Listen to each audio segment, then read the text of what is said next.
What is your name? Patrick Barry. Patrick Barry. Nice to meet you, Patrick. Yeah, man. Nice to meet you too. All right. My name is Tom. Where are you from? New Orleans, Louisiana, born and raised. Born and raised. All right. Could you also give me a description about yourself and your family? Come from a pretty tight-knit family. We all are with each other at all times. My family is my power source. You know, if it wasn't for them, I wouldn't be the man that I am today. Born and raised in the lower Ninth Ward of New Orleans, the area that severely got flooded out.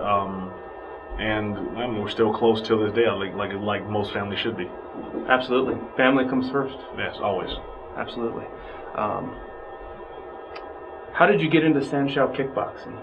I had always been a ninja ever since I was a kid. Every Halloween I wanted to be a ninja. I idolized Van Damme movies growing up and Ninja Turtles and playing Street Fighter and making weapons and hiding them all over my house. So I started kickboxing with Russell Jones in Baton Rouge as a hobby when I was in college, and then I went down to a fight in New Orleans.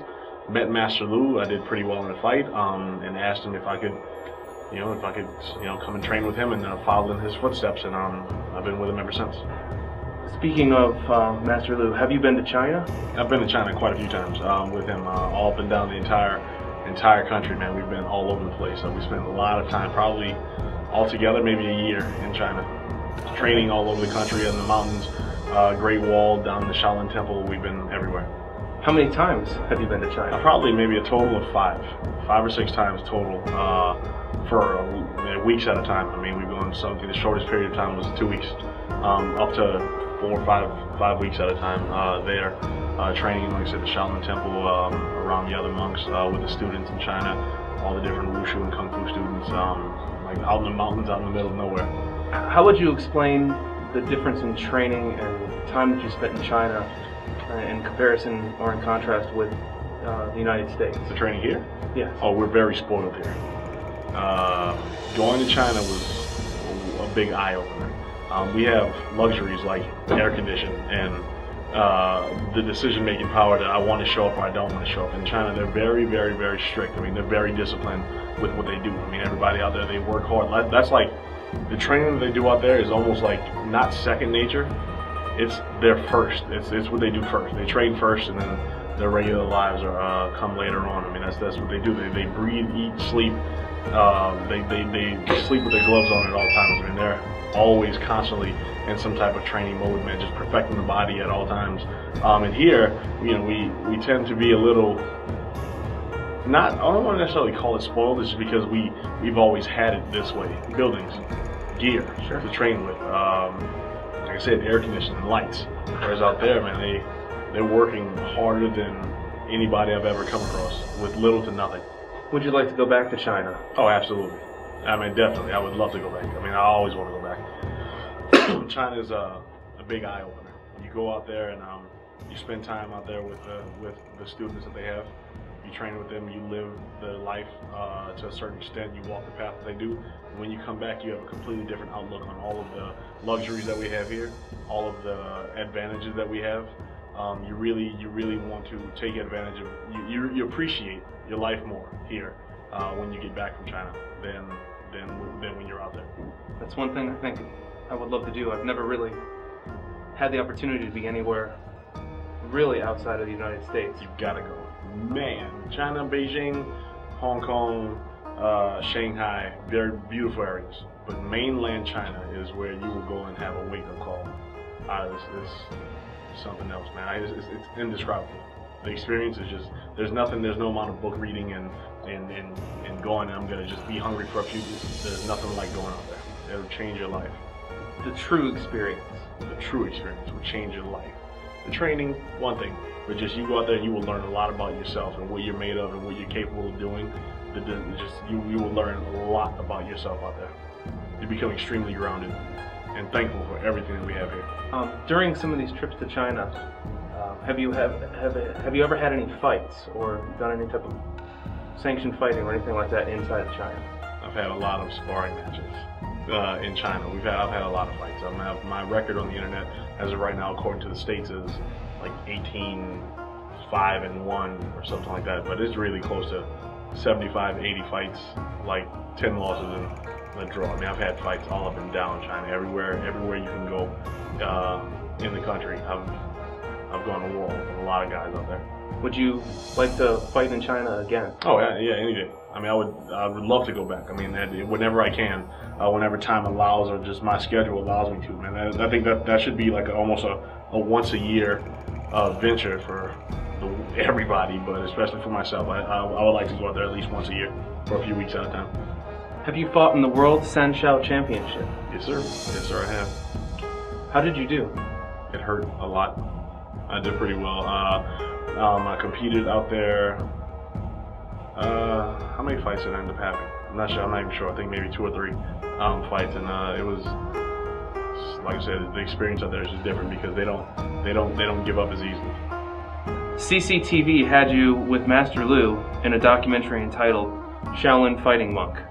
In that documentary, you fought in the 2003 Art of War Sanshou Fighting Championship. How did you do? Was that the one in Atlanta? 2003 Art of War? Yeah, I think that was I went down there, I had a fight early in the day, and that night I fought Paul Guravidius. He was a Lithuanian world champion, Sanshou champion, and that was the fight. That fight was the fight that was the catalyst. That was the one that helped me decide to pursue this completely. Until then, it was a great hobby, something that I really loved doing. But after that fight, that standing there, I threw a high kick a minute and a half into the first round. He falls out unconscious. I win the title. That fight right there, I stood there and cried in the middle of the ring. My mother even jumped on Leita and gave me a hug, and then she, started jumping up and down.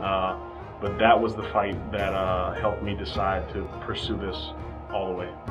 So in 2003, you had a fight, changed your life, has moved you into professional fighting, and you started training with Master Lu. I could no longer deny it anymore. I tell everybody, if you're great at something, to follow it with all your heart and might. Just unplug yourself from the matrix and just go for it. That's what the whole hyper die concept is. Just go for it. Everything you've got. And until then, I had been doing it, like I said, as a hobby. It was fun. It was something I really enjoyed doing, but I hadn't submerged myself in it completely. That fight was the one where I couldn't deny it anymore. I was like, man, I'm really good at this, and if I, put more effort into it, I can really do something with it. So that's the one that I couldn't push it off anymore. I had to go for it. After moving into professional fighting, I understand that you fought in K1. How many years have you fought in K1? I fought in K1 for a few years. I've had professional kickboxing matches for, I'm going on maybe 9 years now, since I threw my very first punch. I fought in K1 for a few years. I had maybe 6 or 7 or 8 fights in K1, but I've had a lot of kickboxing matches, like I said, in China, outside of K1, just Sanshou kickboxing matches, regular kickboxing, any type of kickboxing that you can think of, I've done, and I've competed in all over the place. You've also fought in MMA. How many years have you been fighting in MMA, and how have you done? I've done 2 years of MMA so far, and I've got a record of 5 wins and 2 losses. I started off with 3 fights in Green Bay. Those fights lasted 6 kicks, a total of maybe 3 minutes. I don't even think it was that. Yeah, maybe 3 minutes total.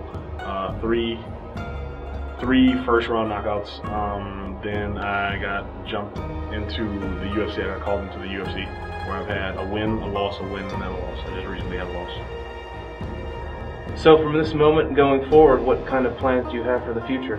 Like I said, I've always wanted to be a ninja, so I'm going to pursue this to the max with every fiber of my being. But all in all, when it comes down to it, I come from a family of teachers. That's all I've ever really wanted to do, was just teach. If I could pass on a part of myself to someone else, help influence anybody in a positive manner, it doesn't matter. It's like the Shaolin Way. I just want to help the rest of the world grow and realize that there are a lot of limitations that they place on themselves that are not true. I can only be this fast, I can only be this smart, I can never do better than this, and none of that's true. There's a lot of self-imposed restrictions that aren't really real, like Morpheus says, some rules can be bent, some rules can be broken, and that's a real live statement. There are just certain things that we place on ourselves, restrictions that aren't real. We can do anything we want to, as long as we give it everything we've got, and that's all I've ever wanted to do, is just help unplug as many people as possible, just get enough people to realize their potential, and that we are all great beings, like all around. Like, humans are just amazing creatures, man, and I think if people have lost a sense of that. People, as a whole, as time goes on, we are all programmed to believe we're supposed to fail.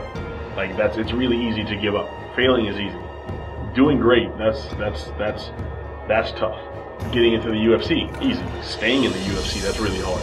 Being great at something one time no problem. Continuously becoming better and better and better and growing, that's the hard part. You know, so that's what people tend to do from what I see. The people I've been surrounded by, from what I see, is that there are these self-imposed limitations. They give themselves these little goals and that aren't really achievable in their own minds, so that when they don't achieve them, they're not surprised. It's almost like as if this was supposed to happen. And that's what I'm trying to help as many people as possible, influence them into knowing that that's not true. You can do anything you want to, but you've got it. It's gonna suck. Achieving it is gonna suck the whole time. That whole road that you have to go down in order to be great, it's gonna suck, but that's what makes it worth it. If it was easy, we'd all be doing it. Okay, Patrick. Thank you for taking the time to talk with us. Thank you, man, and thank you all too.